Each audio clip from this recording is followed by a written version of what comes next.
Welcome back to At the Table podcast, where we gather around a virtual table to discuss all things adulting. I am Fikayo, your host and guide on this journey of self-discovery and personal growth. I am here to help you navigate all the twists and turns of adulthood, as I'm also trying to figure it out myself. So grab a seat, settle in, and let's dive into another episode of At the Table. All right, y'all, that was good. We're settling. Can you guys tell? Yeah, guess what? We are sitting at episode number 10. I never thought we would get here. It really felt like forever ago that I started this episode of this podcast, to be honest.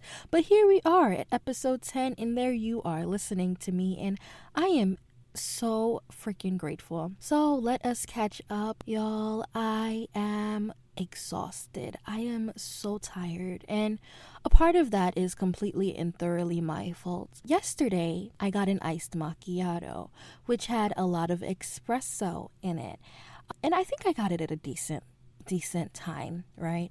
At like probably 12 o'clock. Yeah, so I thought that, okay, by the end of the night, like, I should be okay. Wrong. I sleep around 10 o'clock ish, and around 10:30 my body was dancing, and I was like, this is a problem. Yep. So long story short, I didn't get any sleep last night. I slept at like 4 a.m. and I had to wake up at 6 to go to work. So like I am literally sitting on zero. I was like, I promised myself that we was going to be consistent. So here we are being consistent. All right. So before we get into our episode today, in which I am so excited for, I have to ask you a question. Have you been praying? Well, I've been praying, and right now, in this season, I am praying for strength. Right now, I wouldn't say I'm necessarily weak, but I just don't want, I can be stronger, and I don't want this like strength right now that I have to be depleted. So I am just asking God for a renewal of his strength, and I'm also asking God that he'll keep me strong. But yeah, that's how I've been praying lately. And of course, our second segment is, what have you been snacking on? And I have been snacking on everything self-love. Which also is one of the reasons why, this episode has come to fruition. But everything self-love, everything self-care, because I've just come to realize that, baby, nobody's going to take care of you like you take care of you. Nobody's going to love you the way you love yourself. So, you have to do it for yourself. You owe yourself that at least. So lately, I've been trying to give myself that love. I've been trying to take care of myself. And today, we are going to talk about how I've been doing that. And I'm really excited. And I love how it is also Mental Health Month. I feel like this coincides very well with the month that we are in and what we are celebrating this month. All right. Are you guys ready? So our topic today is self-care for busy lives. We're going to be discussing practical self-care strategies for busy young adults who may not have a lot of free time. And of course, I can't go into talking about self-care without defining self-care. And self-care essentially is the things that we do to look after ourselves emotionally, physically, and mentally. Some other places say that self-care is the method and the way that we manage all types of stressors. I don't know how everyone else sees self-care, but I personally believe that self-care is incredibly important. I believe that in order for you to have a stable, healthy life, you have to be implementing self-care into it one way or another. And I think it's a life thing. Like, if I don't take care of myself, I can't take care of anything else. And I kind of see it like this. You know how in airplanes they tell you that you should put on your vest before you put on your children's vest? That's how I see self-care, to be honest. Like, I cannot take care of anything else or anyone else until I've taken care of myself. And I strongly believe that. Now, obviously, practically, like putting myself in a mother's shoes, I don't think that I can do that. Like, how do I like neglect the kids and do me first? Practically, I don't know that my nature would allow that, but I think that speaks to to something bigger. Like, that's why, if anything, it is important that we make sure that we take care of ourselves. Because imagine we fall into an ocean, right? And I put on my kids' life vest, but I don't wear mine. I sink, I die, right? Who's going to teach my kids how to kick in the water? Who's going to show them what to hold on to? And then even that, assuming they get saved, who's going to be their mom after that?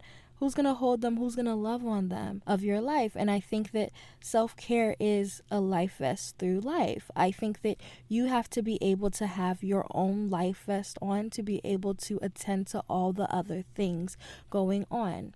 I think self-care is a life vest through life. And think about it. How you take care of yourself is how you're going to navigate through the hard parts of your life. And that's what keeps you afloat when you feel like you are drowning. So in a way, I'm learning how to have self-care now and how to implement self-care now so that my children will know how to take care of themselves later, I know that was actually kind of sort of morbid. Let's leave the drowning analogy alone. But I think most people think that self-care is just when you get your nails done, and I guess that could be an aspect of it. But in reality, the idea and concept of self-care is much more complex than that.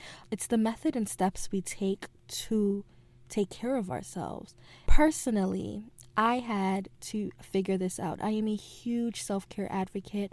I am really, really big on it. But I had crashed and burned before I had kind of found my way through self-care. Now, let's talk about me.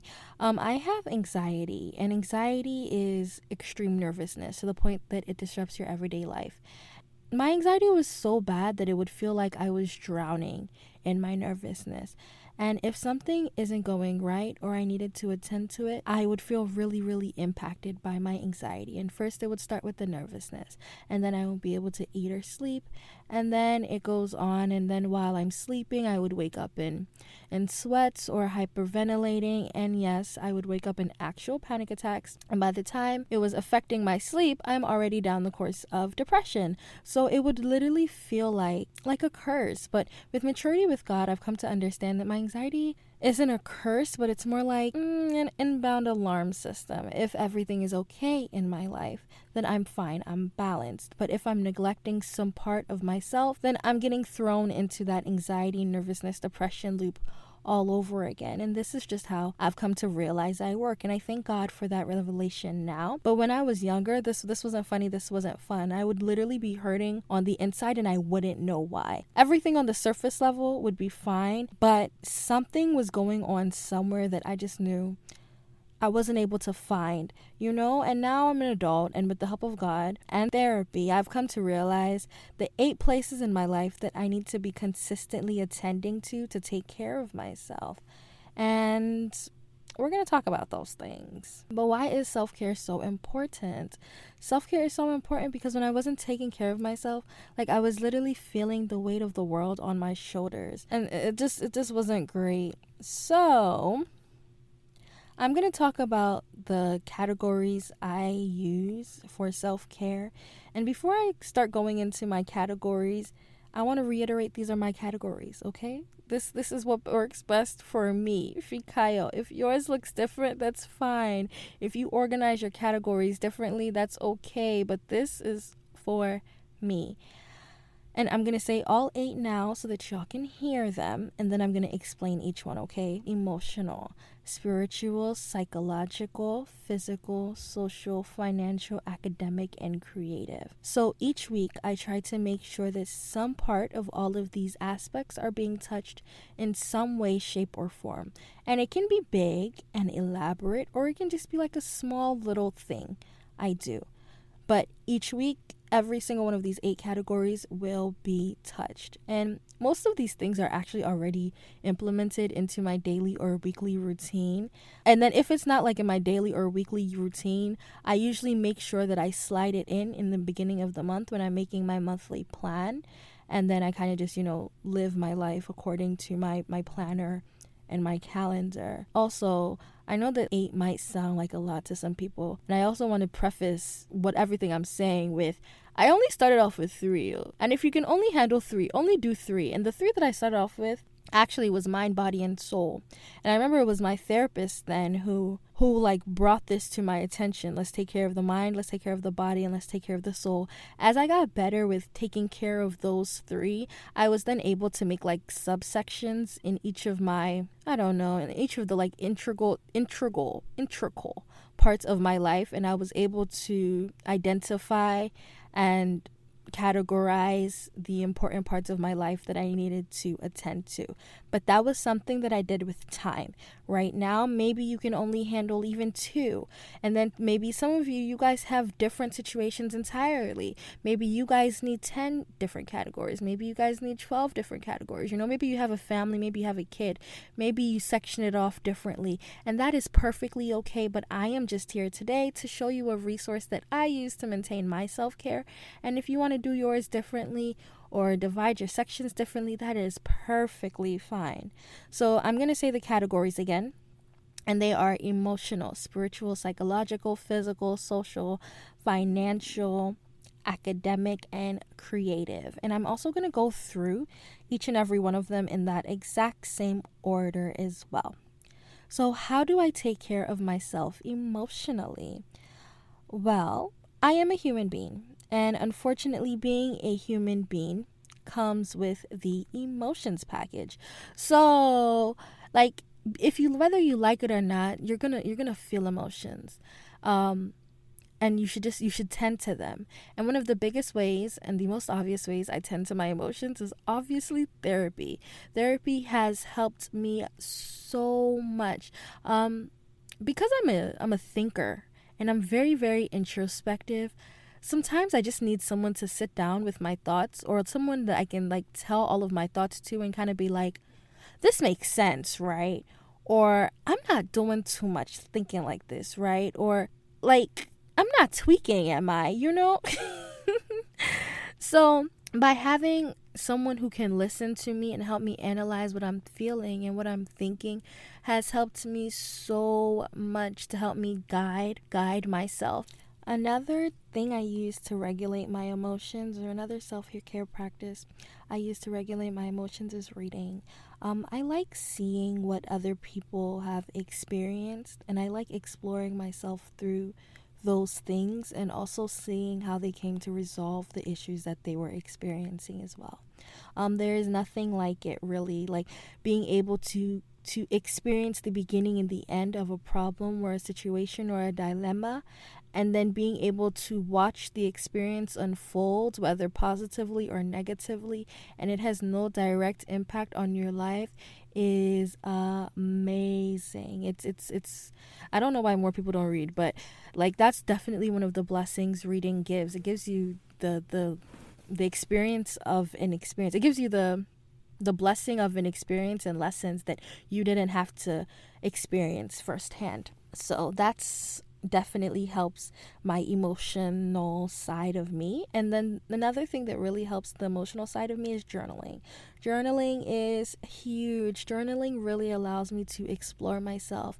Humans, we are complex. Fikayo is definitely complex. So my journal allows me to search through my complexities and kind of go through and figure out what I'm feeling, how I'm feeling, why I'm feeling this, and because of that, that definitely allows me to be more grounded, and it allows me to take care of myself. Now, spiritual. I do a few things for spiritual, and one of the biggest ones, obviously, the most obvious one, is going to church. I highly, highly believe in church. I highly believe in it. Even aside from, like, take away all of the churchianity, right? Take away all of the expectations and everything. I think there are some very, very pivotal things that you have to learn in church. And I'm talking about things like service. I'm talking about things like the importance of community. I'm talking about things like teamwork. There are just some very, very essential lessons that you have to learn for the success of your life that church allows you to learn it. So I am forever and always for church. Aside from even just everything the Bible says, I am just always and forever for church. Another big thing is serving. Like, serving is huge. And not only in church, but even volunteering, even, I don't know, lending a hand where I can. I can't explain what happens and why serving impacts me specifically the way it does, but serving is so good. And I definitely feel different. My life definitely feels different if there isn't an aspect of serving going on. So that is why I have also included it in my own personal self-care regimen. Another thing that I do is quiet time. I do quiet time every single night. It just has to be done. And it's just a time where it's literally for me right before bed. And it's like me sitting down with God, and we're doing a little debriefing. We're doing a moment. We're having a moment. I read my Bible. We do a little worship. We do a little prayer. And I find that like my life without quiet time is definitely different because I'm not including God, right? But when I do include God, for some reason everything just feels better. So quiet time is very important to me. Now we're going on to our next section, and that is psychological. And it's the things that keep me sane. And therapy, again, crosses into this section. But therapy keeps me absolutely sane. My therapists have always been amazing, phenomenal women. So they've really helped me through my journey of life, and I really appreciate them. Another thing that really helps me psychologically is bullet journaling. You guys, one day I have to make an Instagram reel or something about bullet journaling. But y'all, I can journal. I can bullet journal, man. I can bullet some journals, man. Oh my goodness. It is literally if there is one thing in this life that's keeping me together, it's my bullet journaling. My memory is not the best. It's not. So, like, the fact that I'm able to put everything that happens in my life into one journal literally saves my life. When I wasn't doing this practice, I was literally so unorganized and always had incredible anxiety because I was always forgetting something and I was always missing something. I always knew I had something to do, but I couldn't remember it, and it was just a horrible way of existing. I will be journaling for the literal rest of my life, forever and ever and ever and ever. I will never let this practice go. It isn't going anywhere. It literally by itself, throw away everything else. Bullet journaling keeps me sane. So that is a huge self-care tip that I have. That's a huge self-care method that I use, that I will continue to always and forever use. The next one is physical, and this is interesting. So I'm gonna talk about like physically, but also, there's a word that I'm looking for. Material physically. So there are a few things that I do for my physical self-care, and Pilates is one of them. Well, Pilates and personal training. So I'm very, very big on physical health. It is incredibly important. One day we'll talk about why a little bit more, and we'll explore that topic.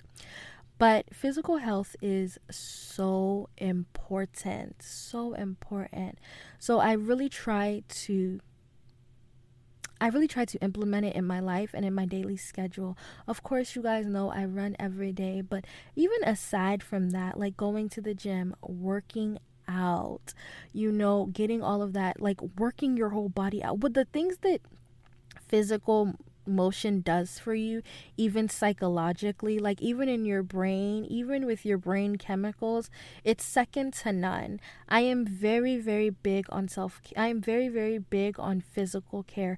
And I'm also one of those people who, again, I told you I have several different types of alarms in my body. One of my alarms, I don't know how this is gonna sound, but one of my alarms is in regard to my physical appearance. I am very, como se dice? I'm very insecure. I'm a bit insecure, I should say. And I don't like my body looking below a certain point and above a certain point. And I've just come to realize that if Fikayo is not cautious about Fikayo's weight, something's wrong with Fikayo. Something is going on. There was a time where I fell way below where I was supposed to be, and something sure as hell was going on. It's been fixed now. And then there was also a time where I was going like way above where I was supposed to be, and something sure as hell was going on there as well. I'm just one of those people that I am intentional about some certain things. And if I am not being intentional about some certain things, or I'm not keeping the upkeep that I normally would, I'm slipping somewhere. There is something else that's going on in my life that's not allowing me to be intentional, and that's not good. So personal training has just been one of those things that can ground me, that anchor me, that bring me back to middle. Another thing that I do for physical is I plan like my nails getting done, my hair getting done, and my eyebrows being threaded. Those are my things, okay? Once a month, I put in my calendar one day to go get my nails done. About every 3 months, I get my locks retwisted, and when I get my locks retwisted, I also get my eyebrows threaded. They're just a pair. I coupled those two things together. But that is what I do. That is how I do it. And that is pretty much it for physical, aside from also what I eat. I am pretty much a pretty good eater. I do not eat junk food. I don't snack. I don't allow myself to do those things. It's not worth it, and I don't do it. So I'm pretty good at like that as well. Socially, this is very interesting. So I am one of those people who, if you allow me to disappear, I will disappear. I'm not really good at communicating, and that's why I thank my friends so much, because my friends, each and every one of them, they know who I am and they know my weak points, but they also know my strengths, and they know where I'm trying to grow. And each of my friends, they have grace with me. There are about 7 of them. But I don't know. I don't want to like keep taking their grace for granted. And I don't want to keep taking their friendship for granted. I don't want to wake up one day, and they're not there anymore. That would really hurt me. So once a month, what I try to do is I try to schedule a time that I will meet up with at least one friend. One friend once a month. I have to physically meet with someone. And then because I'm one of those people who I don't really text anyone 24/7 in one day, I'm not like that at all. I'm kind of like a call me when you need me kind of girl. So because that's not really wonderful for relationships, what I have done is I've kind of sectioned off my friends. I've kind of like I have like 7 close friends, and what I try to do is I try to text them every single week. And each of these friends, they know me. Each of these people, they even know who they are, but each of them know Fikayo, and they know my heart, and they know who I am. So they don't have like unrealistic expectations of me, and then also they don't get offended based off of who I am. But every single week on Monday, I make sure I text every single one of them, have a good week. And it's just a way for me to remind them that like I'm here and I love you and I'm thinking about you, This wasn't something I've always done. If anything, out of these 7, at any given time, my social was probably always the weakest. It was always the poorest. It's always the worst I've done. It's always the one I would neglect the most. It was the most starved child of them all. But recently, I have been doing better, even though I know my better doesn't sound too great. My friends know. My friends know. And for the friends who really and then also like another thing I do for my friends and with my friends is I call them once a week. I do try to talk to each and every one of them at least once a week. And it's only like 5 or 7 of them, and each of them know exactly who they are, but they know what that is for me. They know like how hard it is for me, but they also know how intentional I'm being. But I have noticed that when I do not have a social life, if I don't have friends, if I'm not talking to anyone, I kind of crumble on myself. My social, even though even though I'm not as active socially and I can be very introverted, my social life is very, very, very important to me. I have come to learn. So I try not to neglect it. Financially. Financially is very important as well, because if I don't maintain my financial well-being, I will start having anxiety attacks. And that goes from everything from credit score all the way down to if I have a job. And every quarter I do a financial audit where I kind of sit and look at everything. I look at my bank accounts, I check over my credit score, I check over my savings, make sure my goals still look like my goals. My goals still look like how they're supposed to look. I print out my credit card statements. I print out all my card statements and go through and see where I'm overspending, where I'm not. If I need to fix my budget, I fix my budget. If I need to dial something down, I'll dial something down. But every quarter, this is what I do for financial self-care. Academic, I have also come to realize that if I am not learning, I start to melt. Literally, imagine a candle falling on top of itself. If I am not learning, I start to feel like I'm getting dumb. And I do not enjoy that feeling. So, obviously, like emotional, I am always reading, always reading, always reading, always learning something. But I've come to also just come to I've come to a place where academically I always just have to be reading something, or I have to be taking a class of some sort, or I have to be doing some type of school or something academic. I just have to be. And I pride myself on the fact that I want to be a lifetime learner, and I don't want to ever not be learning.